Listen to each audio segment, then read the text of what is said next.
Assalamualaikum warahmatullahi wabarakatuh. Pertama-tama, saya berterima kasih kepada para penonton yang sudah meluangkan waktu untuk menyimak dan menonton video saya. Izinkan saya memperkenalkan diri terlebih dahulu. Nama saya Eva Dwi Nurjayanti dengan NIM 213830222138, kelas B dengan prodi Perbankan Syariah. Untuk pembahasan materi, saya akan menjelaskan di slide video selanjutnya. Selamat menyimak.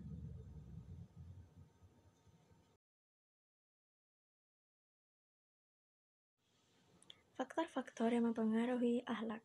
3 aliran yang menjelaskan faktor yang dapat mempengaruhi pembentukan diri. Yang pertama, nativisme. Kedua, empirisme. 3, konvergensi. Pertama, nativisme. Aliran ini lebih menekankan pada potensi batin seseorang.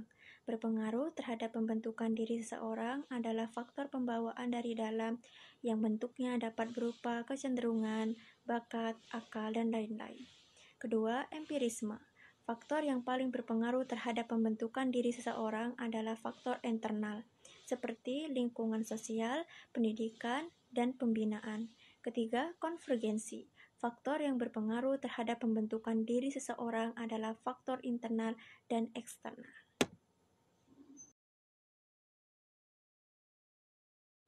Gambaran Allah terhadap eksistensi manusia. Yang pertama, manusia sebagai makhluk terpuji. Terdapat pada surat At-Tin ayat 4, yang artinya sesungguhnya kami telah menciptakan manusia dalam bentuk sebaik-baiknya. Kedua, manusia sebagai makhluk tercela. Terdapat dalam surat Al-Alaq ayat ke-6, yang artinya ketahuilah, sesungguhnya manusia benar-benar melampaui batas. Beberapa faktor yang mempengaruhi akhlak. Yang pertama, insting. Insting sering diartikan bawaan sejak lahir. Insting secara behavioralistik merupakan tuntutan untuk beraktivitas. Ruh mengaktifkan seluruh komponen tubuh termasuk nafas, akal, hati, dan lain-lain. Sehingga ketika dicabut akan terjadi kematian. Contoh pada era saat ini yang mengenai insting. Banyak orang yang suka sekali menerka-nerka atau menjadi peramal dadakan ketika terjadi sebuah musibah, baik tentang tragedi alam ataupun kehidupan dari public figure. Kenapa bisa terjadi? Karena insting membuat sistem akal juga bekerja dan akan mencari celah. Kedua, pembiasaan. Pembiasaan terhadap kebaikan akan melahirkan kegiatan yang baik. Dalam Islam, kebiasaan tidak hanya melahirkan aktivitas horizontal yang akhlaki, akan tetapi juga kepuasan emosional. Contoh pada era saat ini mengenai pembiasaan. Orang yang selalu terbiasa dengan hal yang positif akan selalu melahirkan yang positif. Salah satunya yang bisa kita terapkan dalam era ini, seperti lebih selektif dalam melakukan hal-hal baik secara langsung ataupun tidak. Hal kecilnya, jangan terlalu suka ikut campur masalah yang belum kita tahu, apalagi di media sosial. Boleh berempati, tapi jangan membiasakan diri untuk membuat hal-hal yang negatif. Ketiga, tradisi. Tradisi yang berbentuk dari dialog antara individu dengan individu lainnya atau lingkungan menjadikan individu terkungkung dengan kebiasaan yang melingkarinya, sehingga dia akan melakukan aktivitas sesuai dengan tradisinya. Contohnya pada era ini yang berkaitan dengan tradisi, contohnya tradisi sungkeman terhadap yang lebih tua. Sekarang pun masih ada di kalangan masyarakat luas yang masih kental dengan tradisi, bukan hanya di Kepulauan Jawa saja, tetapi juga di kepulauan yang lainnya. Keempat, suara hati. Suara hati yang tersinari disebut dengan nurani yang dalam. Al-Quran dikatakan fu'adah, dia tidak mampu berdusta atau mendustakan.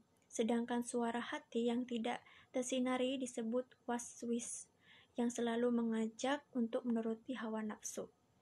Fu'adah selalu mengajak kepada kebaikan, sedangkan waswis mengajak kepada keburukan. Seringkali Fuada mendapatkan tekanan dari waswis sehingga kondisi hati seseorang berkecamuk. Contohnya pada era saat ini, sudah banyak wanita dan pria yang sudah berhijrah menjadi lebih baik.